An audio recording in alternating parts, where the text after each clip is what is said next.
What's up, everybody? Welcome back to the Right or Wrong Show. Thank you for tuning in. It's the month of September, Tower, and you know what that means. That means it's almost the baseball playoffs, but more importantly, the NFL is back. So we're going to start with on this day in 1994, September 5th, Jerry Rice passed Jim Brown as the NFL's all-time touchdown leader. Yes, he did. Scored like his 128th touchdown of all time. Dog. Dog, for sure. Certified dog. The GOAT wide receiver of all time.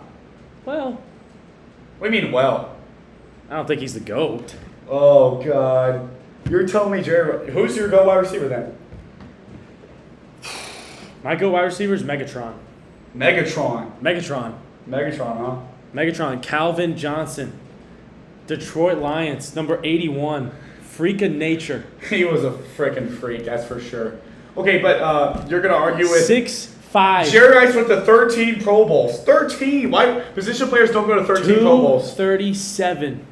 6'5", 237, and he runs a 4.3. You know, he came into Georgia Tech weighing 185 pounds and then got massive at Georgia Tech and just started dominating everyone. Yep. They couldn't cover him when he was 185. Then he put on 50 pounds of muscle. Dog. Not the GOAT. Not the GOAT.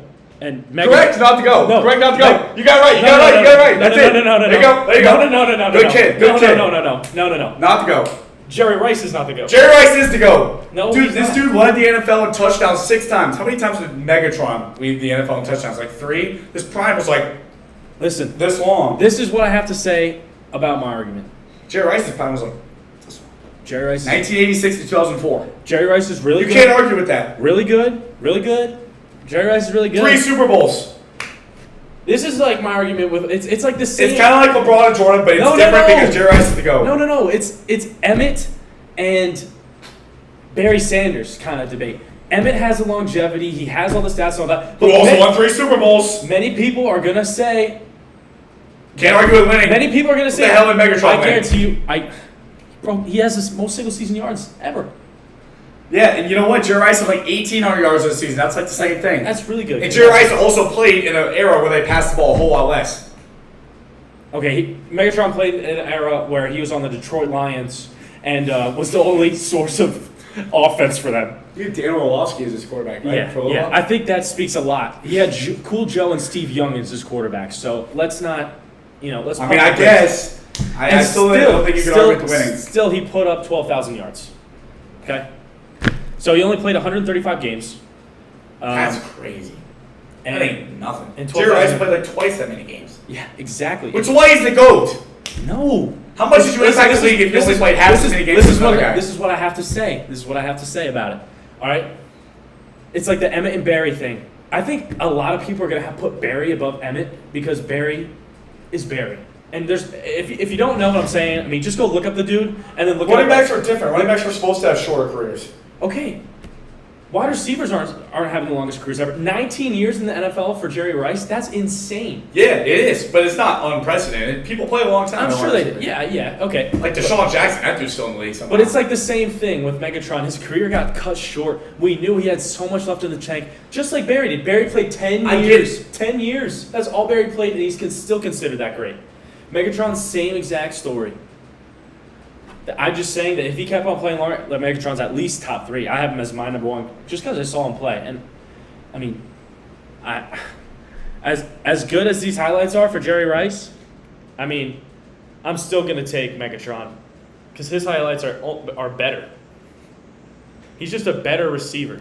All right. Whatever. You can say Megatron's the GOAT. He had a very short career, and you're saying coulda, woulda, shoulda. He should have played longer, but he didn't. He should have played longer, and the same thing with Barry Sanders. He should have played longer, but he didn't. Yep, you can shut up about Barry Sanders now. It's the same thing. And you know what? The Detroit Lions ruined both their careers, and I'll never forgive them for that because we'll never be able to see them break all the records that they should have brought. But speaking about the Detroit Lions, the NFL's back this week on Thursday Night Football. The Detroit Lions are at the Kansas City Chiefs. Tower, who's winning that football game? Now, if you asked me yesterday, I would have said the Chiefs. What happened today? Well, what changed? Recently, gosh, I mean, maybe 7 hours ago, news What? of Travis Kelce hyperextends his leg at practice. You mean the guy who I picked 4th overall in our fantasy draft? That's right. Which is great for me because I'm going up against Goose this week. He is Oh, questionable. I knew he had hyperextended his knee, by the way.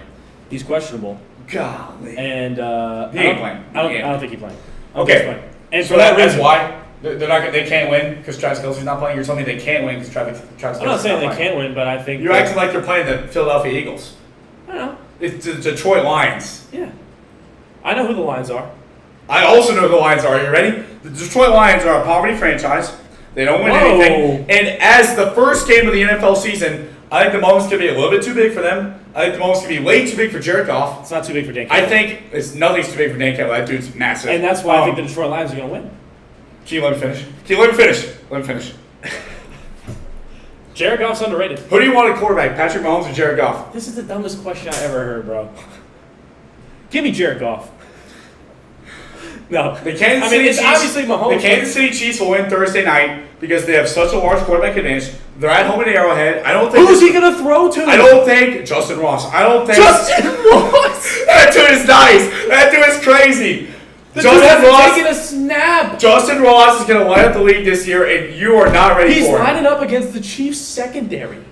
He's lining up against the Lions secondary in 54 hours, and those guys couldn't cover Part Carr. They still don't have anybody in their secondary. They signed like one good corner in free agency.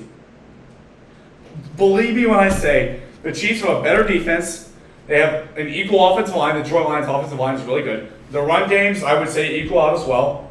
I would say that the Chiefs obviously have a small wide receiver disadvantage. But I think Patrick Mahomes at home, those guys don't lose at home. He's never lost at home, or I don't know what the stat is, but this dude doesn't lose at home anytime. And I think that will be the deciding factor. There's just no way that in the season opener of the NFL, coming out their Super Bowl win, the Chiefs are going to go out and lose to the Lions. You're just not telling me that the most winningest franchise in the NFL in the last 5 years is going to go out and lose to the Detroit Lions in the season opener. There's just no way that's happening. Just think about it for a second. The Detroit Lions are not going to go into Arrowhead and win in 2 nights only because, Travis Kelce, who's the best tight end in the league, he's out. And Mahomes' his only weapon.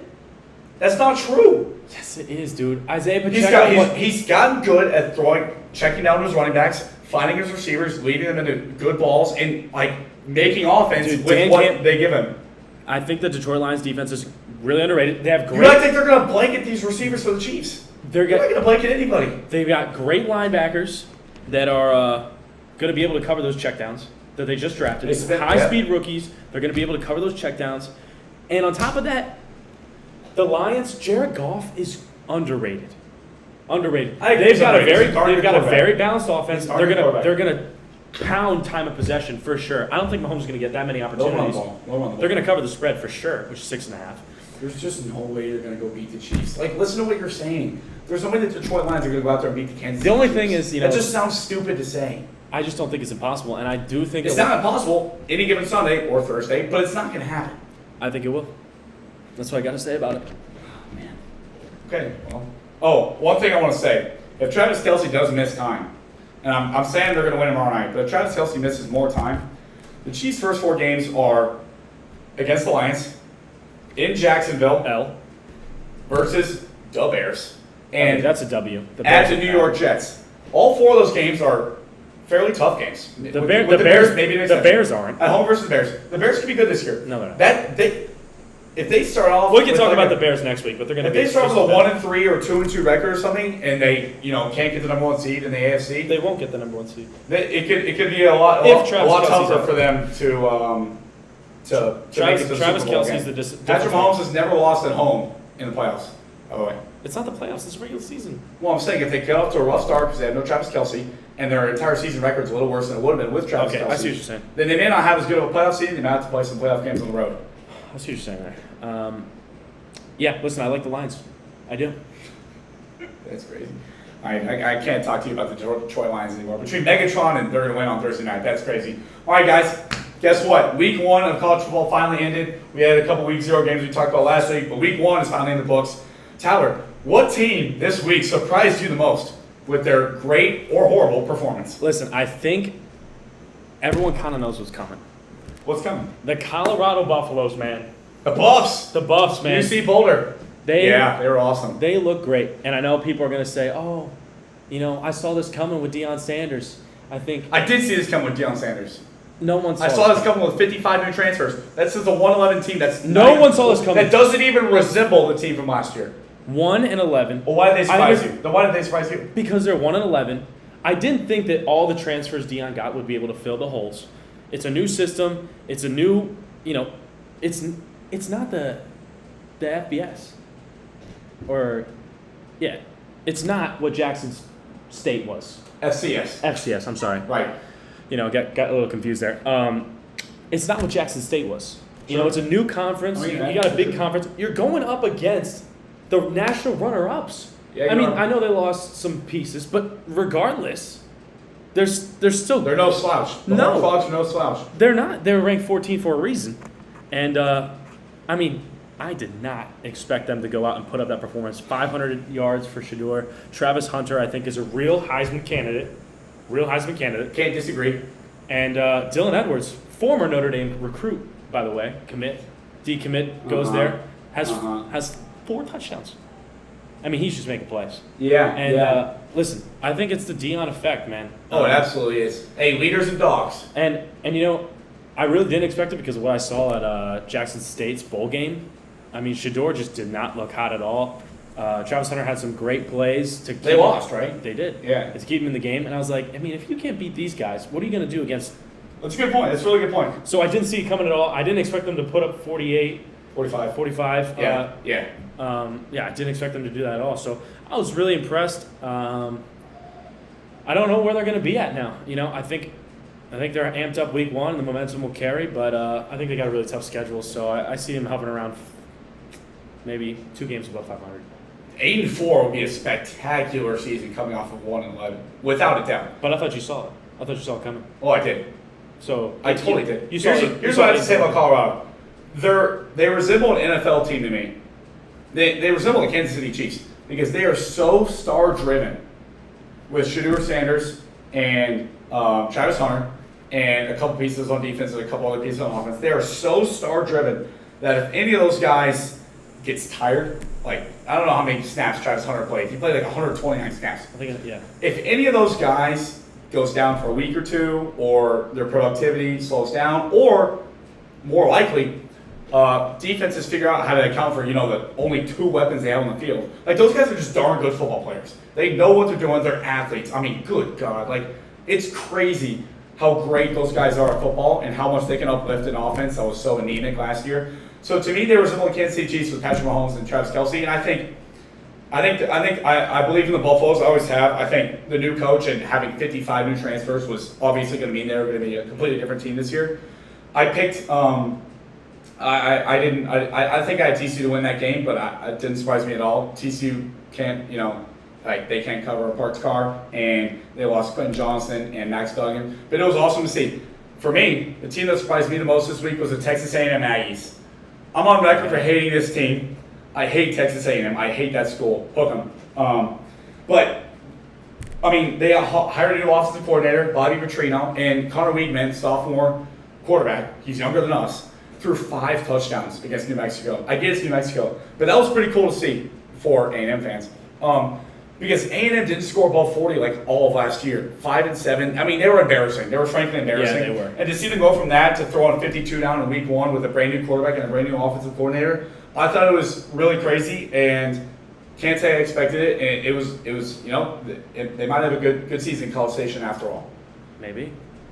They play Miami at 3:30 on Saturday. I think that's going to be a much better litmus test than New Mexico was. Agreed. Week 2, I think we'll get a much better test, especially with the hype surrounding Colorado. And like you said, Texas A&M. Colorado's home openers against Nebraska this week, and Stephen A. Smith said he's going to that football game. Wow, really? He wants to go see those guys in person. All right. Well, moving on, should we? This is not my specialty, but I guess it is for Goose. Come on. Tennis. Talk about the U.S. Open. We got it going on right now, man. Liam Hutchinson, I hope you're watching right now. Okay, U.S. Open, right? All right, yeah, tennis. It's at Arthur Ashe Stadium in New York City. Really exciting. Heard of it? I've heard of Arthur Ashe. I'd hope so. There's been a lot of really cool stars that have already attended. Aaron Rodgers and a few of the Jets players went to some of the matches a couple days ago. And I'm still laying out for you. The quarterfinals are underway, okay? It's going to be the semifinals soon. Here's who I have winning it all for both the gentlemen and the ladies. On the gentlemen's side, I'm going to take probably the GOAT tennis player of all time, Novak Djokovic. Great Here's pick. why. I 100% agree with this pick, by the way. Here's why. He lost to Carlos Alcaraz in the final at Wimbledon a month ago. And that was the first time he lost on center court at Wimbledon since 2017. Crazy stuff. That was the first time a player not named Novak Djokovic, Rafael Nadal, or Roger Federer had won Wimbledon since 2003, since the year I was born. And yep, Carlos Alcaraz is up and coming. He's now the big two with Novak. But I think that it'll come down to Alcaraz and Djokovic in the final again. But I think Djokovic will get the best of him, and here's why. Alcaraz beat him at Wimbledon, so you could say, oh, well, Alcaraz is hot now. He's got the edge over Djokovic. But I think when you're the elite of the most elite athletes ever, having a failure like that, losing to Carlos Alcaraz on the court you've dominated for 7 years, that just, something in those athletes that are that good, something clicks in their head where it's like, I can't let that happen to me again. And I think Djokovic is going to have a fantastic performance. I think he's going to fly through the quarterfinals and the semifinals. I think he might have already won his quarterfinal match already. And I think he's going to take it to Alcaraz from set one. I think he's going to win the first 2 sets. He might lose the third. I think he'll win it 4 sets or less. And I think he's going to prove to everyone that Carlos Alcaraz is a real threat, obviously. I mean, he's maybe the best tennis player in the world. But Djokovic is still around and he's here to stay. I just think that failure against Alcaraz it's going to motivate him mentally, and I think he's going to be super strong. He's very strong-willed. I'll tell you why I agree with this pick is, when I was in Tokyo at the Olympics, I walked into the cafeteria, and there was Novak Djokovic. Wait, seriously? Yeah. You've been in the cafeteria with Novak Djokovic? I've been there with him. I was too scared to get his autograph, but he just looked really cool. So He's that's super why, intimidating looking. That's why I got to go with him. He just looks like he means business. Yeah. Nice. All right, now, on the ladies' side, my personal favorite player, Elena Rybakina from Kazakhstan. She's out already. God bless her heart. I think she lost in round 16. She's a honey. She is. She's beautiful. I was sitting in CFR today, and I got those Russian women, man. I got the alert that Coco Gauff had smashed Ostapenko, and I realized that in New York City, in front of the American home crowd, Coco Gauff, who is already into the semifinals, will punch her ticket to the finals at the U.S. Open, and her opponent will be, who I was watching last night, Aryna Sabalenka, who's just a monster. I mean, she's like 6'1", jacked. I mean, she's scary. And she's got a serve, and she yells super loud when she plays. And I really like her game. As long as she doesn't choke leads, which she is prone to doing, I think she's going to fly through her semifinal match and make it to the finals. So I think it's going to be Gauff and her. And I'm going to take Gauff in that one with the American crowd behind her. I don't think the Americans are going to love Sabalenka from Russia in that match. I think Coco Gauff, playing the best tennis of her career right now, will win her first U.S. Open title. I think it's going to be awesome. Great story. Thank you. American winning. American winning at home, yeah. It's more likely. It's not just a coincidence. That stuff happens. She'll have the crowd behind her. It's like home court advantage. All right. Like a huge home court advantage. Because tennis is super mental. Agreed. Mm-hmm. I like your predictions, Goose. Thanks, man. I can't say I'm a big tennis fan to all the tennis fans out there, but I'm going to trust Goose what he said. You should watching women play tennis. They're gorgeous. I've watched They're it play. so fun to watch. I've watched it play. And the dude served at like 135 miles per hour. It's honestly a work of art. I don't know who it was, but I saw serve like 149 the other day. I don't know how you return that. You don't. If I that's mean, in bounds, you don't return. I know enough about the game. It's just not necessarily on my slate. I think I could kick your butt in tennis if we played. All right. Fun fact about me. Tried out for the high school tennis team. Made it. Didn't make it. I did make it. Probably a bunch of scrubs. Maryland. All right. High school candidate. All right. Well, I made the team. Congrats. Unfortunately, I had other priorities. Varsity swimming. athlete priorities. Yeah. So I never had. Understand. I'll give you that. Never got to tap into my tennis potential. I guarantee you, I went before with you when we played tennis. We're gonna have to air that live. Sounds good to me. We'll do it. We'll do it this Friday, I guess. Oh yeah. Yeah. Yeah. That'll be fun. All right. Go ahead. Let's move on. This is a fun segment we got going on here. Oh yeah, it is. NFL regular season award winners and our predictions. Now, we weren't going to go into the rookies because we felt like we couldn't do it because we haven't seen them, quite frankly, play a snap. And We talked about rookies a couple weeks ago too. Yeah, and we got a lot of great candidates, but I mean, you never really know how the race is going to shape out until about mid-season. Yeah. So we decided to hold off on that. But other than that, I mean, we got football coming up in 2 days. Let's get some predictions here. Let's put our prime I'm scared. not to say Patrick Mahomes again. Okay, good. Thank God. I think it's a crime. I agree. Josh Allen, I think he's just eh. Like, I just think he's there. I don't see him as an MVP contender. Joe He Burrow. makes too many mistakes to win the MVP. Joe Burrow, I think, could put up a really good fight, but he will. has been injured, so I don't know how He's not going to be 100% on Sunday. And that's Jamar Chase is saying Joe Burrow should be playing. yeah, and so that's why I'm a little up in the air because